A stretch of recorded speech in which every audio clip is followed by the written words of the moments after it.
முன்னாள் அமைச்சர் திரு வைகை செல்வன் நம்முடைய இணைந்திருக்கிறார். அதிமுகவுடைய பார்வை என்ன? அரசுக்கு இந்த விவகாரத்தில் துணை நிற்கும் தானே அதிமுக? எனது தமிழ்நாட்டுடைய பிரச்சனைங்கிற அடிப்படையில்.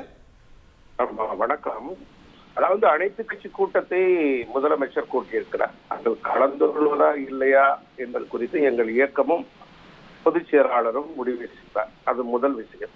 இரண்டாவதாக 39 நாடாளுமன்ற தொகுதிகள் மக்கள் தொகையினுடைய அடிப்படையில் என்று பரிசீலிக்கப்பட்டால் அல்லது அதன்படி ஆராயப்பட்டால் நம்முடைய எண்ணிக்கை குறையும். அது 31 வருவதற்கு வாய்ப்பு இருக்கிறோம். ஏற்கனவே 1970-71 காலகட்டத்தில் அப்போது பிரதமராக இருந்த இந்திரா காந்தி அவர்களுடைய காலகட்டத்தில் குடும்ப கட்டுப்பாடு திட்டம் பின்பற்றப்பட்டது. அதை மிகச் சரியாக பின்பற்றியது தென்னிந்தியா, கர்நாடகம், மகாராஷ்டிரம், நம்முடைய ஆந்திரா, தெலுங்கானா, கேரளா, தமிழ்நாடெல்லாம். ஆகவே இதனுடைய வட இந்தியா அதை சரியாக பின்பற்றவில்லை. ஆகவே அவங்கள் மக்கள் தொகை அதிகரித்து கொண்டு போனது. நம்முடைய மக்கள் தொகை சரியான விதத்திலே இருந்தது.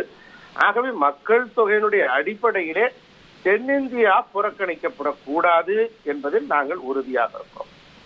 நீங்க அதுக்கு ஆதரவு தருவீங்கிற நம்பிக்கை அரசு தரப்புல இருந்து நம்ம பாக்குறோம். பட் ஒரு தமிழ்நாட்டு பிரச்சனை, இதில் அரசியல் ஆச்சரியங்கள் கடந்து இதுல நீங்க இந்த கூட்டத்துல கலந்து கொள்றதும் இதற்கு துணை நிற்பதும் தானே உசிதம், சரி?